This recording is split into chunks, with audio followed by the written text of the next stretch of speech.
ওম শান্তি। আজ 5/8/2024। আজকের বাবার মহাবাক্য। বাবা বলেছেন, মিষ্টি বাচ্চারা, তোমাদের মধ্যে অনেস্ট হলো সে যে সমগ্র ইউনিভার্সের সেবা করবে, অনেককে নিজের সমান বানাবে। আরাম পছন্দ হবে না। আজকে প্রশ্ন জিজ্ঞেস করেছেন বাবা, তোমরা ব্রাহ্মণ বাচ্চারা কোন কথাটি কখনো বলতে পারো না? উত্তরে বলেছেন, তোমরা ব্রাহ্মণরা এরকম কখনো বলবে না যে আমাদের ব্রহ্মার সাথে কোনো কানেকশন নেই। আমরা তো ডাইরেক্ট শিব বাবাকে স্মরণ করি। ব্রহ্মা বাবা ব্যতীত ব্রাহ্মণ বলা যায় না। যাদের ব্রহ্মার সাথে কানেকশন নেই, অর্থাৎ যারা ব্রহ্মা মুখ বংশাবলী নয়, তারা শূদ্র প্রতিপন্ন হবে। শূদ্র কখনো দেবতা হতে পারে না। ওম শান্তি। আত্মাদের পিতা বসে বোঝাচ্ছেন দাদার দ্বারা, বাচ্চারা মিউজিয়াম অথবা প্রদর্শনীর উদ্বোধন করাও, অথচ উদ্বোধন তো অসীম জগতের পিতা কবেই করে দিয়েছে। এখন এই শাখাসমূহ অথবা ব্রাঞ্চেস প্রকাশিত হতে থাকে। পাঠশালা তো অনেক চাই। এক তো হলো এই পাঠশালা যেখানে বাবা থাকেন, এর নাম রাখা হয়েছে মধুবন। বাচ্চারা জানে যে মধুবনে সদা সর্বদা মুরলি বাজতে থাকে। কার মুরলি? ভগবানের। এখন ভগবান হলেন নিরাকার, মুরলি বাজান সাকার রথের দ্বারা। ওনার নাম রাখা হয়েছে ভাগ্যশালী রথ। এটা তো যে কেউই বুঝতে পারে। এনার মধ্যে বাবা প্রবেশ করেন। বাচ্চারা, এটা তো তোমরাই বুঝতে পারো। আর কেউই তো না রচনাকে জানে, না রচয়িতার আদিমধ্য অন্তকে জানে। কেবল বড় মানুষ, গভর্নর ইত্যাদি থাকলে তাদের দিয়ে উদ্বোধন করায়। এটাও বাবা প্রায়ই লিখতে থাকেন যে যাকে দিয়ে উদ্বোধন করানো হচ্ছে, প্রথমে তাকে পরিচয় দিতে হবে বাবা কিভাবে নতুন দুনিয়া স্থাপন করেন। ওনার এই ব্রাঞ্চেস খোলা হচ্ছে কারোর না কারোর দ্বারা খোলানো হয়, যাতে তার কল্যাণ হয়ে যায়। কেউ বা মনে করে বাবা একেবারে এসে গেছেন, ব্রহ্মা দ্বারা স্থাপনা হচ্ছে বিশ্বের শান্তির রাজ্যের বা আদি সনাতন দেবী দেবতা ধর্মের। তার উদ্বোধন তো হয়ে গেছে, এখন এই ব্রাঞ্চেস খুলছে। যেমন ব্যাংকের ব্রাঞ্চেস খোলা হতে থাকে, বাবাকে এসেই নলেজ দিতে হয়। এই নলেজ পরমপিতা পরমাত্মার মধ্যেই থাকে, সেজন্য ওনাকেই জ্ঞানের সাগর বলা হয়। আত্মাদের বাবার মধ্যেই আধ্যাত্মিক জ্ঞান আছে, যা এসে আত্মাদের দেন। বোঝান, হে বাচ্চারা, হে আত্মারা, তোমরা নিজেকে আত্মা মনে করো। আত্মা নাম তো হলো কমন। মহান আত্মা, পুণ্য আত্মা, পাপ আত্মা বলা হয়ে থাকে। তাই আত্মাকে পরমপিতা পরমাত্মা বাবা বোঝাচ্ছেন। বাবা কেন আসবেন? অবশ্যই বাচ্চাদেরকে উত্তরাধিকার দেওয়ার জন্য। তোমাদের আবার শতপ্রধান নতুন দুনিয়াতে আসতে হবে। ওয়ার্ল্ডের হিস্ট্রি জিওগ্রাফি রিপিট করা হয়। নতুন অথবা পুরনো দুনিয়া হলো মানুষেরই। বাবা বলেন, আমি এসেছি নতুন দুনিয়া রচনা করতে। মানুষ ব্যতীত তো দুনিয়া হয় না। নতুন দুনিয়াতে দেবী দেবতাদের রাজ্য ছিল, যার স্থাপনা এখন আবার হচ্ছে। বাচ্চারা, তোমরা এখন শূদ্র থেকে ব্রাহ্মণ হয়েছ, আবার তোমাদের ব্রাহ্মণ থেকে দেবতা বানাতে এসেছি। তোমরা এটা শোনাতে পারো যে বাবা এরকম বোঝান। তোমরা নতুন দুনিয়াতে কিভাবে যেতে পারো? এখন তো তোমাদের আত্মা হলো পতিত বিকারী, তাই এখন নির্বিকারী হতে হবে। জন্ম জন্মান্তরের পাপের বোঝা মাথার উপরে আছে। পাপ কবে থেকে শুরু হয়? বাবা কত বছরের জন্য পুণ্য আত্মা বানান? তোমরা অর্থাৎ বাচ্চারা এখন এটাও জানো, 21 জন্ম তোমরা পুণ্য আত্মা থাকো, আবার পাপ আত্মা হয়ে যাও। যেখানে পাপ হয় সেখানে দুঃখই হবে। পাপ কোনটা সেটাও বাবা বলে দেন। এক তো তোমরা ধর্মের গ্লানি করো, তোমরা কত পতিত হয়ে গেছো, তোমরা কত পতিত হয়ে গেছো, আমাকে ডেকে এসেছো, হে পতিত পাবন এসো। তাই এখন আমি এসেছি। পবিত্র করে তোলেন যে বাবা, তাকে তোমরা গালি দাও, গ্লানি করো, সেজন্য তোমরা পাপাত্মা হয়ে যাও। বলেও, হে প্রভু, জন্ম জন্মান্তরের পাপী আমরা, এসে পবিত্র করো। তো বাবা বোঝান, যিনি সবচেয়ে বেশি জন্ম নিয়েছে তারই অনেক জন্মের শেষে আমি প্রবেশ করি। বাবা অনেক জন্ম কাকে বলেন? বাচ্চারা 84 জন্মকে। যারা সর্বপ্রথমে আসে তারাই 84 জন্ম নেয়। প্রথমে তো এই লক্ষ্মীনারায়ণ আসে। এখানে তোমরা আসোই নর থেকে নারায়ণ হওয়ার জন্য। কোথাও সত্যনারায়ণের শোনায়। কবে রাম সীতা হওয়ার কথা কেউ শুনিয়েছে? ওদের গ্লানি করা হয়। বাবা নর থেকে নারায়ণ, নারী থেকে লক্ষ্মী করে তোলেন, যাদের কখনো কোনো নিন্দা করা হয় না। বাবা বলেন, আমি রাজযোগ শেখাই। বিষ্ণুর এই দুই রূপ হলো লক্ষ্মীনারায়ণ। বাল্যকালে এরা হলো রাধাকৃষ্ণ। এরা কোনো ভাই বোন নয়, আলাদা আলাদা রাজাদের বাচ্চা ছিল। উনি মহারাজ কুমার আর তিনি মহারাজ কুমারী, যাদের স্বয়ম্বরের পর লক্ষ্মীনারায়ণ বলা হয়। এই সব কথা কোনো মানুষ জানে না। পূর্বকল্পে এইসব কথা যাদের বুদ্ধিতে বসেছিল তাদেরই বসবে। এই লক্ষ্মীনারায়ণ, রাধাকৃষ্ণ ইত্যাদি সকলের মন্দির আছে। বিষ্ণুরও মন্দির আছে, যাকে নরনারায়ণের মন্দির বলে। আর তারপর লক্ষ্মীনারায়ণের আলাদা করে মন্দিরও আছে। ব্রহ্মারও মন্দির আছে। ব্রহ্মা দেবতায় নম, আবার বলে শিব পরমাত্মা নম। সেটা তো আলাদা হয়ে গেল, তাই না? দেবতাদের কি আর ভগবান বলা যায়? তাই বাবা বোঝান, যাকে দিয়ে উদ্বোধন করানো হবে তাকে প্রথমে বোঝানোর দরকার। বিশ্বে শান্তি স্থাপনের প্রয়োজনে ভগবান ফাউন্ডেশন করে দিয়েছেন। বিশ্বে শান্তি তো লক্ষ্মীনারায়ণের রাজ্যে ছিল। এরা যে সত্যযুগের মালিক ছিল, তাই মানুষকে নর থেকে নারায়ণ, নারী থেকে লক্ষ্মী করে তোলার এটা হলো বৃহৎ গডলি ইউনিভার্সিটি বা ঈশ্বরীয় বিশ্ববিদ্যালয়। বিশ্ববিদ্যালয় তো অনেকে নাম রেখেছে, বাস্তবে সেসব কোনো ওয়ার্ল্ড ইউনিভার্সিটি হলো না। ইউনিভার্স তো সমগ্র বিশ্ব হয়ে গেল। সমগ্র বিশ্বে অসীম জগতের পিতা একটি কলেজ খোলেন। তোমরা জানো যে বিশ্বে পবিত্র হওয়ার বিশ্ববিদ্যালয় কেবল এই একটি আছে, যা বাবা স্থাপন করেন। আমরা সমগ্র বিশ্বকে শান্তিধাম, সুখধামে নিয়ে যাই। সেজন্য একে বলা হয় ঈশ্বরীয় বিশ্ববিদ্যালয়। ঈশ্বর এসে সমগ্র বিশ্বকে মুক্তি, জীবন মুক্তির উত্তরাধিকার দেন। কোথায় বাবার কথা, কোথায় এইসব বলতে থাকে ইউনিভার্স অর্থাৎ সমস্ত দুনিয়াকে চেঞ্জ করা। এটা তো বাবারই কাজ। আমাদের এই নাম রাখতে দেয় না, আর গভর্নমেন্ট নিজেই রাখে। এটা তো তোমাদের বোঝাতে হবে। তাও প্রথমে এটা বোঝাবে না। প্রথমে বলো, আমাদের নামই হলো ব্রহ্মাকুমার কুমারী। এনার ব্রহ্মা নামও তখন হয়েছে যখন বাবা অর্থাৎ শিব বাবা এসে ওনাকে রথ করেছেন। প্রজাপিতার নাম তো প্রখ্যাত, তিনি এলেন কোথা থেকে?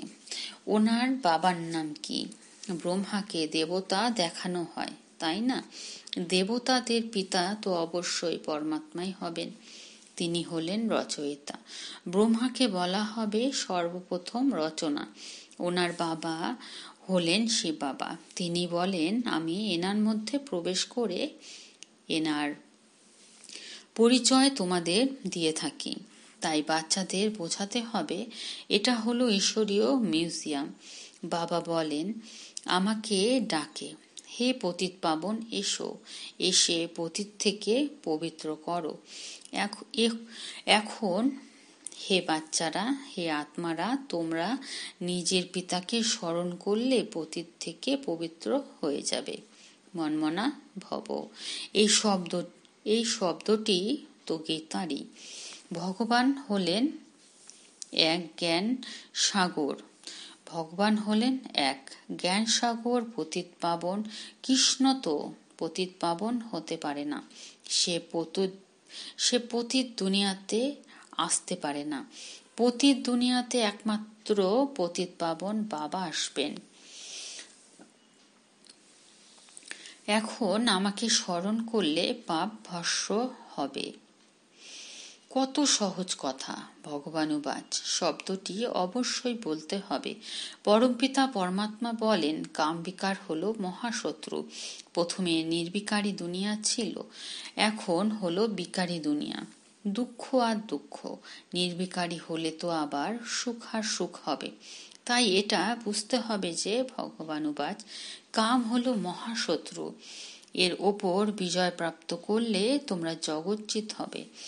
এক বাবাকে স্মরণ করো। আমিও ওনাকে স্মরণ করি। যেমন কেউ কলেজ খুললে তো তারও দ্বার উদ্বোধন করানো হয়, তাই না? এটাও হলো কলেজ। অনেক সেন্টার আছে, সেন্টারে টিচার নিযুক্ত করা হয়। টিচারকেও অবশ্যই সচেতন থাকতে হবে। বাবা নতুন নতুন সেন্টারে ভালো ভালো ব্রাহ্মণীদেরকে অর্থাৎ টিচারদেরকে রাখেন, এই জন্য যে তাড়াতাড়ি নিজের সমান তৈরি করে আবার অন্য সেন্টারে চলে যেতে হবে সার্ভিসের দায়িত্ব নিয়ে। দেখবে কারা কারা সঠিক রীতিতে মুরলি পড়ে শোনাতে পারে। বোঝাতে পারলে তাকে বলবে, এখন তুমি এখানে বসে ক্লাস করাও। এরকম ট্রায়াল করিয়ে তাকে বসিয়ে চলে যেতে হবে অন্য জায়গায় সেন্টার গড়ে তুলতে। ব্রাহ্মণীদের কাজ হলো এক সেন্টার জমে উঠলে বা বধিষ্ণু হলে আবার গিয়ে অন্য সেন্টার জমানো। এক এক টিচারের 10-20 সেন্টার স্থাপন করা চাই। অনেক সার্ভিস করা চাই। দোকান খুলতে থাকো, নিজের সমান করে কাউকে ছাড়তে থাকো। মনে থেকে আশা চাই, কাউকে নিজের সমান তৈরি করলে অন্য সেন্টার খুলবে। কিন্তু এমন অনেস্ট বেরোলেই কেউ হয়। অনেস্ট তাকে বলা হয় যে সমগ্র ইউনিভার্সের বা ব্রহ্মাণ্ডের সেবা করবে। একটা সেন্টার খুললো, নিজের সমান তৈরি করলো, আবার দ্বিতীয় জায়গায় সেবা করলো। একই জায়গায় আটকে যেতে নেই। আচ্ছা, কাউকে বোঝাতে না পারো তো অন্য কাজ করো, তাতে দেহ অভিমান আসতে দিতে নেই। আমি তো বড় ঘরের, এই কাজ কিভাবে করব? আমার ব্যথা হবে। সামান্য কাজ করলেই হাড়ে ব্যথা বোধ হবে। একে দেহ অভিমান বলা হয়ে থাকে। কিছুই বোঝে না। সবার আরো সার্ভিস করা দরকার। তারা আবার ওটাকে লেখে যে বাবা অমুকে আমাকে বুঝিয়েছে, আমার জীবন গড়ে দিয়েছে। সার্ভিসের প্রমাণ পাওয়া যায়। এক এক জনের টিচার হয়ে ওঠা চাই। আবার নিজেই লেখে, বাবা আমার পেছনে অনেক সম্মেলনের লোক আছে, আমি অনেক নিজের সমান তৈরি করেছি, আমি সেন্টার খুলতে থাকবো। এরকম বাচ্চাদের বলা হবে ফুল। সার্ভিস যদি না করো তো ফুল কিভাবে হবে? ফুলেরও তো বাগিচা থাকে। তাই যে উদ্বোধন করবে তাকেও বোঝানো দরকার। আমরা ব্রহ্মাকুমার কুমারী শূদ্র থেকে ব্রাহ্মণ হয়ে দেবতা হই। বাবা এই ব্রাহ্মণ কুল আর সূর্যবংশী চন্দ্রবংশী কুলে স্থাপনা করেন। এই সময় তো সকলে শূদ্র বর্ণের। সত্যযুগে দেবতা বর্ণের ছিল, আবার ক্ষত্রিয় বৈশ্য বর্ণের হয়। বাবা জানেন কত পয়েন্টস বাচ্চারা ভুলে যায়। সর্বপ্রথম ব্রাহ্মণ বর্ণ, প্রজাপিতা ব্রহ্মার সন্তান। ব্রহ্মা কোথা থেকে এলো? ব্রহ্মা বসে আছে না, তো ভালোভাবে বোঝাতে হবে। ব্রহ্মা দ্বারা স্থাপনা কাদের? ব্রাহ্মণদের। তাদের আবার শিক্ষা দিয়ে দেবতায় পরিণত করেন। আমরা বাবার কাছে পড়াশোনা করছি, তারা তো ভগবানুবাস্ত অর্জুনের প্রতি লিখে দিয়েছে। এখন অর্জুন কে ছিল কারোর জানা নেই। তোমরা জানো যে আমরা ব্রহ্মার সন্তান ব্রাহ্মণ। যদি কেউ বলে আমি তো হলাম শিব বাবার বাচ্চা, ব্রহ্মার সাথে আমার কানেকশন নেই, তো কি করে আবার দেবতা হবে? ব্রহ্মা দ্রুত হবে। শিব বাবা তোমাদের কিভাবে কিসের দ্বারা বলেছেন? আমাকে স্মরণ করো। ব্রহ্মার দ্বারা বলেছেন যে প্রজাপিতা ব্রহ্মাত্ম বাচ্চা হও, নিজেদেরকে ব্রহ্মা কুমারী বলে থাকো। আমরা হলাম ব্রহ্মার বাচ্চা, অবশ্যই তাই ব্রহ্মার স্মরণে আসবে। শিব বাবা ব্রহ্মাতনের দ্বারা পড়ান। ব্রহ্মা বাবা আছেন মধ্যখানে। ব্রাহ্মণ না হয়ে দেবতা কিভাবে হতে পারবে? আমি যে রথে আসি ওনারও জানা দরকার। ব্রহ্মাকে বাবা না বললে বাচ্চা কিভাবে প্রতিপন্ন হবে? নিজেকে ব্রাহ্মণ মনে না করলে তবে শূদ্র থেকে শীঘ্র ভাবে দেবতা হওয়া মুশকিল। ব্রাহ্মণ হয়ে শিব বাবাকে স্মরণ ব্যতীত দেবতা কি করে হতে পারবে? এতে বিভ্রান্ত হওয়ার দরকার নেই। তো উদ্বোধন যারা করবে তাদেরও বোঝাতে হবে যে বাবার দ্বারা উদ্বোধন হয়ে গেছে। তোমাদেরও বলা হয় যে শুধুই বাবাকে স্মরণ করলে পাপ খণ্ডন হবে। ওই বাবা হলেন পতিত পাবন। তোমরা আবার পবিত্র হয়ে দেবতা হয়ে যাবে। বাচ্চারা অনেক সার্ভিস করতে পারে। বলো, আমরা প্রভু বার্তা বা বাবার প্যাগাম দিয়ে থাকি, এখন করো না করো তোমাদের মর্জি। আমরা প্রভুর বার্তা দিয়ে যাই, আর কোনো পদ্ধতিতে পবিত্র হওয়া যায় না। যখন সময় পাবে সার্ভিস করো, সময় তো অনেক পাওয়া যায়। আচ্ছা, মিষ্টি মিষ্টি হারানিধি বাচ্চাদের প্রতি মাতা পিতা বাপ দাদার স্মরণে স্নেহ সমানার সুপ্রভাত। আত্মাদের পিতা তার আত্মরূপী বাচ্চাদেরকে জানাচ্ছেন নমস্কার, আর আমরা আত্মরূপী বাচ্চারা আমাদের আত্মিক মাতা পিতা বাপ দাদাকে জানাচ্ছি আমাদের স্মরণে স্নেহ সমান সুপ্রভাত আর নমস্কার। ধারণার জন্য মুখ্য সার: 1. নতুন নতুন সেন্টার বৃদ্ধি করানোর জন্য নিজের সমান তৈরি করার সেবা করতে হবে। সেন্টার খুলতে থাকতে হবে, এক জায়গায় বসে যেতে নেই। 2. ফুলের বাগান তৈরি করতে হবে। প্রত্যেককে ফুলে পরিণত হয়ে অন্যদের নিজের সমান ফুলে পরিণত করতে হবে। কোনো সেবাতেই যেন দেহ অভিমান না আসে। আজকে বরদান দিয়েছেন বাবা, সকল পদার্থগুলির আসক্তিগুলির থেকে ডিট্যাচ, অনাসক্ত প্রকৃতিজিৎ ভব।